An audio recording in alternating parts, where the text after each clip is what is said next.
Hello, good morning, Radhe Radhe दोस्तों। स्वागत है आपका एक नए स्टडी ब्लॉग में। आज मेरी सुबह वही हो गई थी पौने तीन बजे उठकर मैंने, आज संडे था लेकिन 2-3 दिन से हेल्थ इश्यूज चल रहे थे तो मैं ज़्यादा कुछ पढ़ नहीं पाई थी। तो मैंने सैटरडे को कुछ नया नहीं पढ़ा था, सिर्फ रिवीजन किया था। तो संडे था तो मैंने सोचा कुछ नया पढ़ती हूँ, क्योंकि जब हम सैटरडे में रिवीजन कर ही चुके हैं, जो संडे को रखते हैं, तो संडे में कुछ तो नया पढ़ना चाहिए। वही संडे है, बच्चे अभी स्कूल नहीं जाएंगे, लेकिन जब तक नहीं उठ रहे हैं, सो रहे हैं, तब तक तो कम से कम पढ़ ही सकते हैं। तब तक मैं कुछ पढ़ती हूँ नया, तो इसलिए मैंने थोड़ा सा रात को तो कुछ टू डू लिस्ट नहीं बनाया था, सुबह ही सोचा कि कुछ पढ़ती हूँ। तो एनसीईआरटी उठाई, तो 7th क्लास की 2 एनसीईआरटी उठाकर मैं पहले अवर एनवायरनमेंट वाली एनसीईआरटी को लिया और पढ़ने बैठ गई। उससे मैंने पढ़ाई शुरू की। तो एनसीईआरटी उठाकर पहला चैप्टर पढ़ा। पहला चैप्टर अच्छा था, उससे पढ़ा अच्छा लगा, थोड़ा सा मन लगने लगा। वो स्टडी में थोड़ी सी हेल्थ भी ठीक होने लगी है। तो फिर एक चैप्टर पढ़ा, तो पढ़ते पढ़ते फिर वो अच्छे से पढ़ लिया, चैप्टर रीड कर लिया। फिर उसके बाद दूसरा चैप्टर पढ़ा, तो काफ़ी मतलब ठीक लग रहे थे। बहुत छोटे छोटे चैप्टर थे, तो उन्होंने मतलब कुछ नोट्स वगैरह भी नहीं बनाए, क्योंकि बस रीडिंग लगाई थी। मैंने कहा ठीक है, एक बार रीडिंग कर लेते हैं। इस तरह से पढ़ते पढ़ते मैंने फिर 3 चैप्टर को पढ़ डाला था। 3 चैप्टर को पढ़ा, जैसे 3rd चैप्टर कंप्लीट नहीं हुआ था, उससे पहले मेरा बेटा उठ गया। बेटे ने रात को खाना नहीं खाया था, वो जल्दी ऐसे ही सो गया था। तो फिर वो सुबह उठ के बोलने लगा कि माँ भूख लगी है, मुझे कुछ खाना है। फिर उसके लिए चाय लेकर आई, उसने चाय पी। उससे पहले मैं चाय पी चुकी थी ब्रेक लेके, तब 3rd चैप्टर पढ़ने बैठी थी। लेकिन कंप्लीट करने से पहले बेटा उठ गया, फिर उसको चाय पिलाई, 2 बिस्किट खिलाए, फिर वो खाकर सो गया। उसके बाद में मैंने अपना 3rd चैप्टर कंप्लीट किया। उसके बाद सोशल एंड पॉलिटिकल वाली जो 2nd एनसीईआरटी जो मैंने स्टार्ट की है क्लास 7th की, उसको लेकर पढ़ने बैठी। उसके चैप्टर भी अच्छे थे, लेकिन काफ़ी मतलब बड़े हैं। उसके चैप्टर ठीक ठाक बड़े हैं, तो उसके चैप्टर पढ़ा तो 2 ही चैप्टर उसके मैंने कंप्लीट किए थे। 2 चैप्टर कंप्लीट करने के बाद थोड़ा सा रेस्ट जैसा लगने लगा, तो मैंने सोचा कि थोड़ा सा चलो आराम कर लेती हूँ। फिर थोड़ी देर मैंने लेट के रेस्ट किया। रेस्ट करने के बाद अपने जब दोबारा उठी तो घर के काम किए। घर के सारे काम निपटाने के बाद, नाश्ता वगैरह करने के बाद, फिर मैंने अपना करंट अफेयर्स कंप्लीट किया। फिर करंट अफेयर्स को पढ़ा। करंट अफेयर्स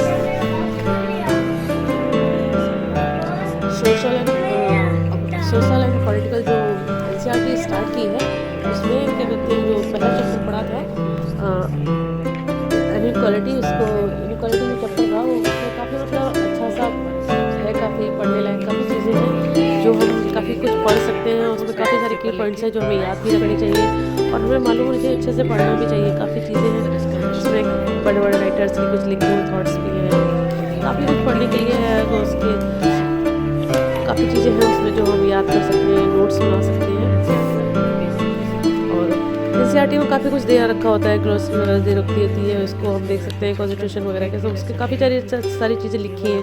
कई चीज़ें तो उन्होंने खुद ही नोट्स बना के लिखी हैं, उसको हम वहाँ भी याद कर सकते हैं। अगर हम चाहें तो एक A4 साइज़ लेकर, एक A4 साइज़ की शीट लेकर बैठ सकते हैं, उस पर कुछ लिख सकते हैं। लेकिन ऐसा कुछ नहीं कि हमें एक कॉपी लेनी है और उस पर हम एनसीईआरटी के नोट्स बनाने ही बैठ जाए, क्योंकि एनसीईआरटी तो वैसे भी बहुत बेसिक बुक्स है, लेकिन बहुत अच्छी बुक्स है।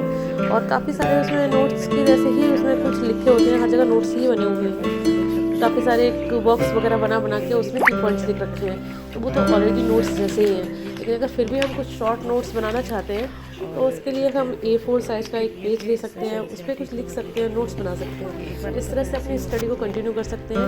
आप भी एनसीईआरटी से शुरुआत कीजिए।